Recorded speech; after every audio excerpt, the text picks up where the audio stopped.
Bismillahirrahmanirrahim. Assalamu alaikum. HCI lecture 30. Today we will discuss introduction to multimedia. आज के lecture में क्या होगा, डेफिनेशन होगी, हिस्ट्री ऑफ मल्टीमीडिया होगी, एलिमेंट्स ऑफ मल्टीमीडिया होगा, मल्टीमीडिया सॉफ्टवेयर टूल्स होंगे, इंपॉर्टेंस ऑफ मल्टीमीडिया होगा, मल्टीमीडिया प्रोडक्ट्स होगी और समरी पे बात करेंगे हम.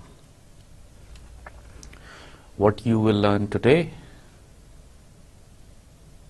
and what are the outcome of today's learning.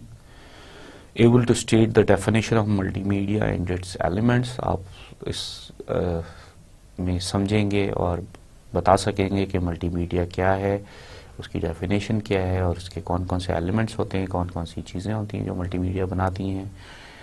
You will be able to describe several environments in which multimedia might be used. आप ये भी बता सकेंगे कि कौन कौन सी ऐसी environments हैं, कौन कौन सी ऐसी जगहें हैं, कौन कौन सी ऐसे चीज़ें हैं जिनमें मल्टीमीडिया को यूज़ किया जा सकता है. And you'll be able to name at least one software tools for each element of multimedia. और इसी तरह से आपको हर element of multimedia का at least एक software tool पता होगा. Definition: multimedia is media and content that uses a combination of different contents form. क्या कह रहे हैं?